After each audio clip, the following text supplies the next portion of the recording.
Hi guys, the Metal Maniac back again, and in this video I'm going to be doing a review on the album I Am the Night by Pantera. This album is their third album and it was released in 1985. So before I get into the songs, I'm going to name off the band members really quick. Um, Terry Glaze on vocals, Vinnie Paul on drums, Daryl Abbott on guitar, and Rex Rocker on bass. Anyway, so the album starts off with the song "Hot and Heavy." Very cool album opener. It's a very uh interesting song. It's a not a short song, but it is definitely one of those songs that if you're listening to it and just enjoying listening to it, it's over before you know it. But yeah, just a great opening track and just a really fun song. The next song is called I Am the Night, which is, of course, the title track. This one's not really that memorable in any sort of way. It just feels like it feels like it was just there to pad out the runtime. And it's a shame too, because most of their I'd say every other title track of their '80s albums is really really good. Even the title track to Projects in the Jungle is really good. But the title track to I Am the Night, I don't know, this one is just, I guess it's a fluke. Because, like I said, every other title track of their '80s albums is really good and amazing. But yeah, it's just unfortunate that this one is just very forgettable. The next song is called Onward We Rock, another great song. This, now, unlike the other one where if you're having fun with the song, it's over before you know it, but it's not technically a short song, Onward We Rock is technically a short song, but it's one of those short songs that even though it's short, it stands out and it's very memorable. Just great chorus, guitar work, riffs and solos and drum work, and overall it's just another great song.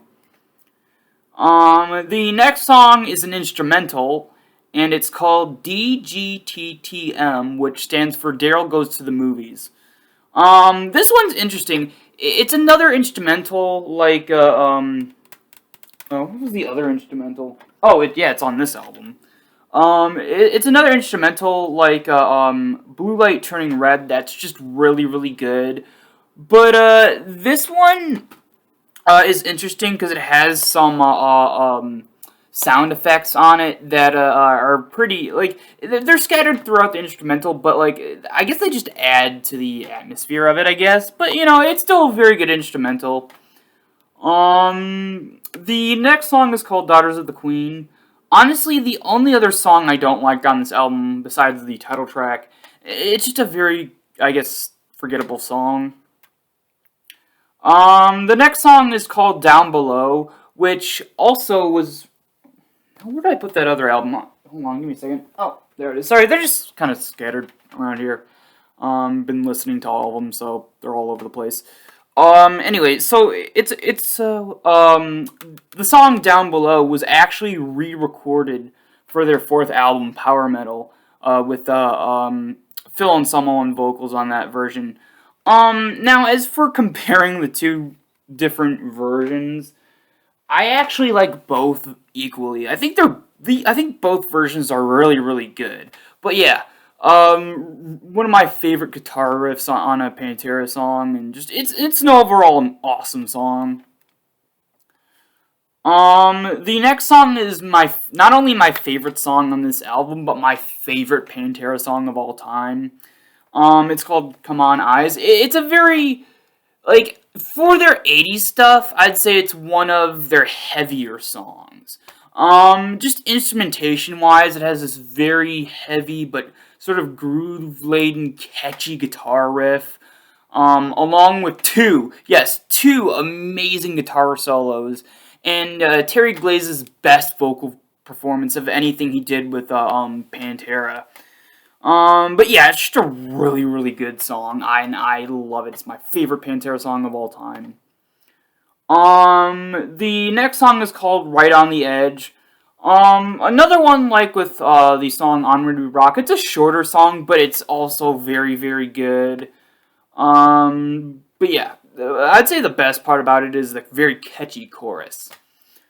The next song is called Valhalla. Another one that, the highlight is the chorus. Again, very catchy. Also, one of Terry Glaze's more high-pitched vocals on this one, but it's still very good.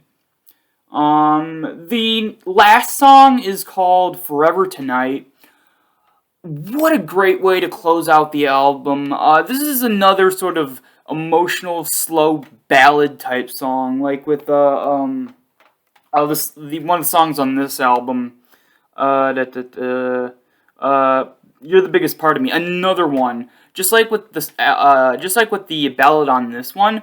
The ballad on here. It's facing the wrong way. The ballad on this one, Forever Tonight, is also absolutely amazing.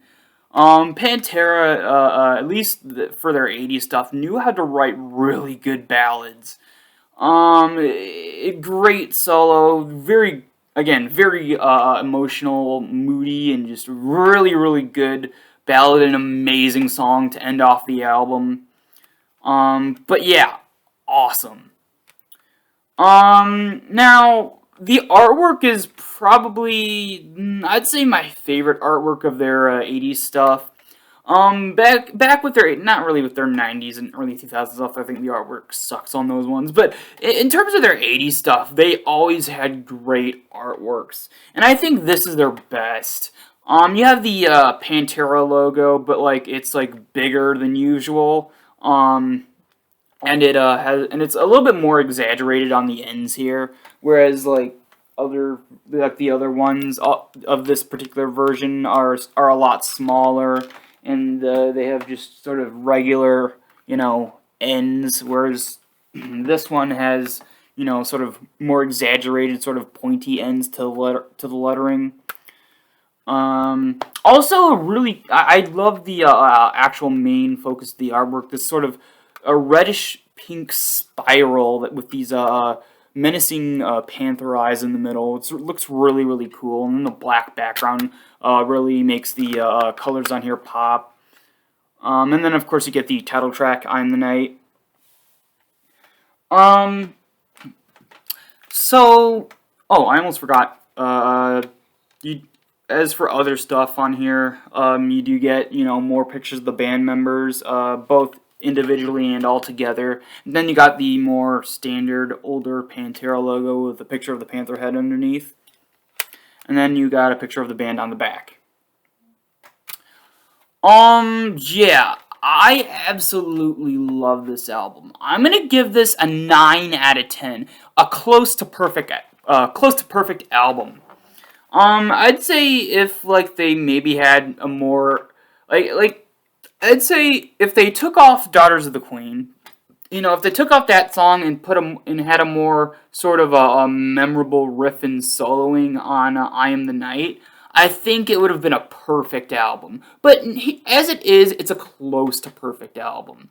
I'd say it's their best. It's just one of those albums where, yeah, sure, it's not a perfect album, it's just close to perfect, but I don't care because the songs on here, for the most part, are amazing, and some of the best 80s sort of glam metal songs you'll ever hear. Again, a close to perfect album, very enjoyable listen. The production is amazing. Again, the instrumentation is also amazing. The vocals, just everything about this album is great. But yeah, it's a 9 out of 10, and I absolutely love this album. Alright, so that's about it for this video. Hope you guys enjoyed, and I will see you all next time.